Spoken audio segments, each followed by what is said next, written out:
അച്ഛൻ്റെ എനിക്ക് ഇഷ്ടപ്പെട്ടത്, ഏറ്റവും പ്രധാനപ്പെട്ട ക്യാരക്ടർ കാട്ടുകുതിര. എനിക്ക് ഭയങ്കരമായിട്ട് ഇഷ്ടപ്പെട്ട കാര്യം അതിൻ്റെ നാടകം ഞാൻ കണ്ടിട്ടുണ്ട്, സിനിമയും കണ്ടിട്ടുണ്ട്.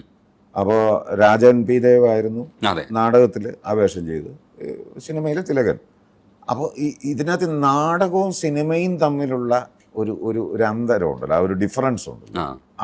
ആ രീതിയിൽ അതിനെ നോക്കുമ്പോൾ സിനിമയ്ക്ക് എനിക്ക് തോന്നുന്നു എസ് എൽ പുരം സാറിനും അച്ഛൻ വേണമെന്ന് നിർബന്ധമായിട്ട് പിടിച്ചിട്ടാണ് ആ ഒരു കാര്യം. അത് സിനിമാറ്റിക് വെർഷൻ വരുമ്പോഴത്തേക്ക് അതിൻ്റെ ക്യാരക്ടറിൻ്റെ ശൈലി മാറും.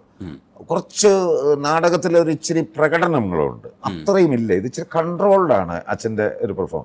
അതാണ് സിനിമയ്ക്ക് ആവശ്യം. കാര്യം സിനിമയ്ക്ക് ക്ലോസപ്പുകളാണല്ലോ വരുന്നത്. ക്ലോസപ്പിൽ നമ്മൾ അത്രയും ക്ലോസപ്പ് ഫ്രെയിമിൽ ഇതിങ്ങനെ ഒത്തിരി നമ്മൾ നാടകീയത, അവിടെയാണ് നാടകീയതയാണ് വരുന്നത്, നാടകമല്ലത്. നാടകീയത വരുത്തുക എന്ന് പറയുമ്പോൾ അത് ശരിയാകാത്തത് കൊണ്ടായിരിക്കാം അദ്ദേഹം അച്ഛനിലേക്ക് എത്തി.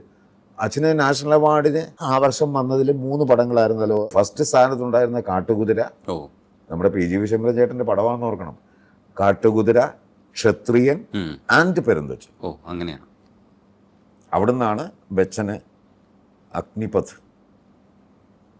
എന്ന് പറയുന്ന സിനിമയിൽ മെഷീൻ കണ്ടുപിടിച്ച് വെടിവെക്കുന്നതിന് ബെസ്റ്റ് ആക്ടർ കിട്ടിയത്.